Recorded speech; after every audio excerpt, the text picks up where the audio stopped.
Welcome back to the Centre for Christian Spirituality to join us in our reflection on the Gospel reading of the 29th Sunday of Ordinary Time. I invite you first of all to listen to the text. Then the Pharisees went and plotted to entrap him in what he said. So they sent their disciples to him, along with the Herodians, saying, "Teacher, we know that you are sincere and teach the way of God in accordance with truth, and show deference to no one, for you do not regard people with partiality. Tell us then, what do you think? Is it lawful to pay taxes to the emperor or not?" But Jesus, aware of their malice, said, "Why are you putting me to the test, you hypocrites? Show me the coin used for the tax." And they brought him a denarius. Then he said to them, "Whose head is this, and whose title?" They answered, "The emperor's." Then he said to them, "Give therefore to the emperor the things that are the emperor's, and to God the things that are God's." When they heard this, they were amazed, and they left him and went away. Within the Gospel, this scene takes place in Jerusalem. Jesus had been travelling to Jerusalem, the place of his enemies, and he has now arrived, and clearly there is a conflict going to emerge. This is the first of 4 conflict stories that occur in the Gospel.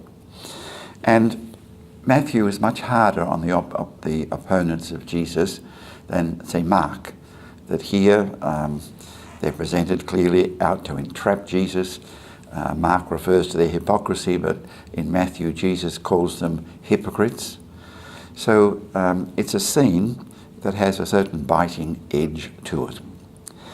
The issue is paying tax to the Romans, a divisive issue among the Jews.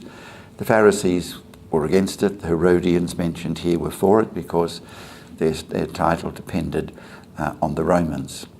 And the trap was that if Jesus said pay the tax, that would turn the people against him. But if he said don't pay the tax, that would put him at odds with the ruling powers. So it was a trick question. So Jesus, however, turns the tables and he asks for the coin.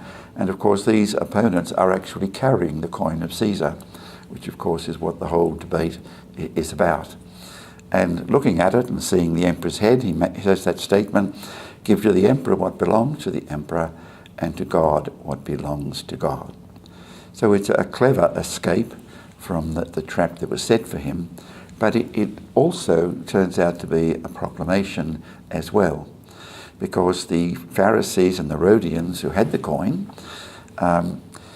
they had their responsibilities to God as well.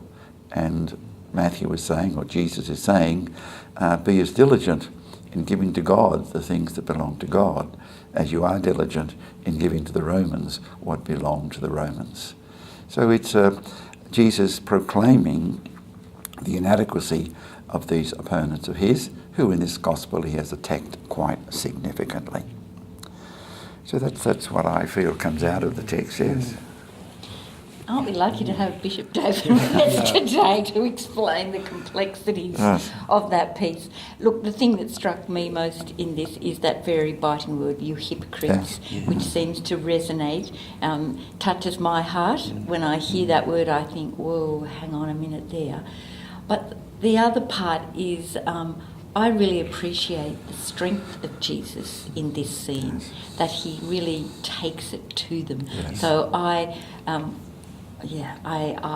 feel very complimentary, or I think this is wonderful to see Jesus' intellect and his courage, that he steps up and clearly takes this issue on. I think it's incredible.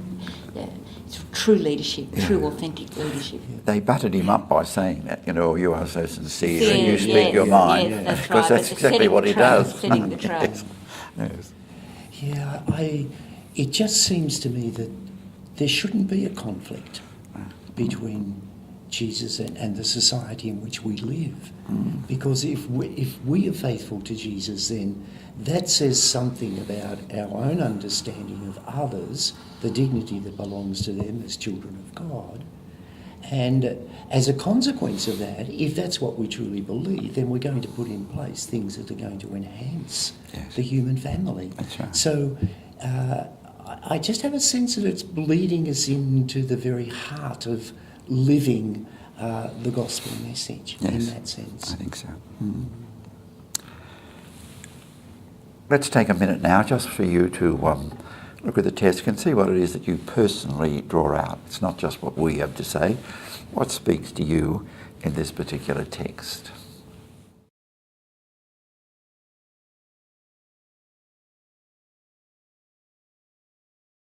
Welcome back. We invite you now to listen to the text again. Then the Pharisees went and plotted to entrap him in what he said. So they sent their disciples to him, along with the Herodians, saying, "Teacher, we know that you are sincere and teach the way of God in accordance with truth and show deference to no one, for you do not regard people with partiality. Tell us then, what do you think? Is it lawful to pay taxes to the emperor or not?" But Jesus, aware of their malice, said, "Why are you putting me to the test, you hypocrites? Show me the coin used for the tax." And they brought him a denarius. Then he said to them, "Whose head is this, and whose title?" They answered, "The emperor's." Then he said to them, "Give therefore to the emperor the things that are the emperor's, and to God the things that are God's." When they heard this, they were amazed, and they left him and went away. I think that same could be addressed to us. We could be very diligent in education, obeying the government and all the various things that we have to do. But sometimes we are not as diligent in living up to our responsibilities to God. So I thought it would be a time to just check out my responsibilities to God and just make sure that I am as diligent in that as I am in other things. And for me, I don't know why, but there's something resonating about Pope Francis and Pope Francis's call at the moment to give to God the whole planet, the whole magnificent planet. I don't know if anyone's seen the moon over the last few nights, but it just strikes you about, so much is God's creation. So just to become aware of, for me, of God speaking through the whole of the world, the natural world. It's very easy for in the position we hold to speak about God, but actually where do we meet God? Where do the implications of that kind of be like the rubber that hits the road?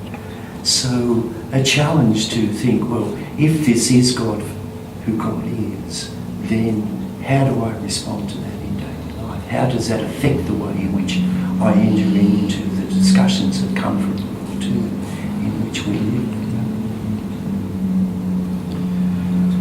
We invite you now just to spend a moment looking at the text and drawing out something practical, something that you can put into your life that might help you to live more faithfully in your fidelity to God.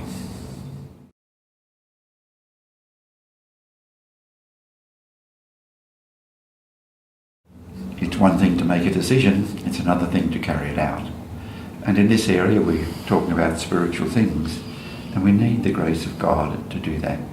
So we invite you now just to spend a short time in prayer, specifically asking the Lord for the strength and the courage that you need in order to put into your life what you have decided.